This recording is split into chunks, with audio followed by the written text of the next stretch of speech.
Welcome to पाक technical approach.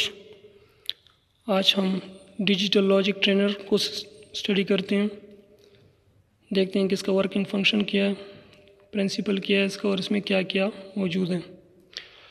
Digital training system market में different shapes में available हैं। आप जो भी यूज़ करें उनका काम सिर्फ वही है, एक ही है कि आप इस पर एक सर्किट बनाएं डिजिटल और उसको आप चेक करें, एक टेम्परेरी सर्किट। इसमें ये लगा हुआ है ब्रेडबोर्ड का आपको पता है कि इसमें ये लाइंस वर्टिकली कनेक्टेड होती हैं और ये दूसरी लाइन से आइसोलेट होती हैं। सिमिलरली ये नीचे वाली आपस में कनेक्टेड है यहाँ तक, और ये ऊपर वाली से आइसोलेट है और ऊपर वाली यहाँ तक कनेक्टेड है। और ये जो लाइंस हैं ये इनसे आइसोलेट और ये नीचे आपस में कनेक्टेड है और ऊपर वाली आपस में कनेक्टेड है। सिमिलरली फॉर ऑल दीज, और ये भी आपस में ऐसे ऐसे कनेक्टेड है वर्टिकली।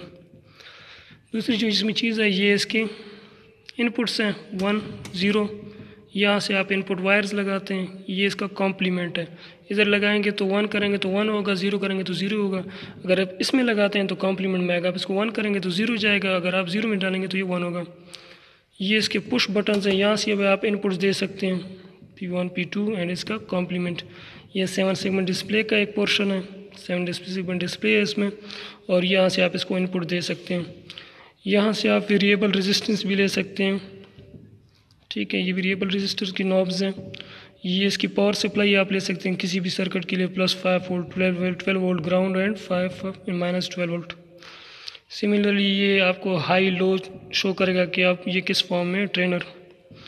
यहाँ से आप फ्रिक्वेंसी जनरेट कर सकते हैं, क्लॉक फ्रिक्वेंसी रेंजेस है 1 किलोहर्ट्ज़ से 10 किलोहर्ट्ज़ तक, आप इस नॉब से जनरेट कर सकते हैं। ये आपका क्या है, फिर वही है 7 सेगमेंट डिस्प्ले और इनपुट्स। ये आपके आउटपुट्स हैं L0, L1, L2 वगैरह, और ये नीचे आप यहाँ से वायर्स लगा के ले सकते हैं। Okay, thank you guys. हमारे चैनल लाइक कीजिए, सब्सक्राइब कीजिए। अल्लाह हाफिज़।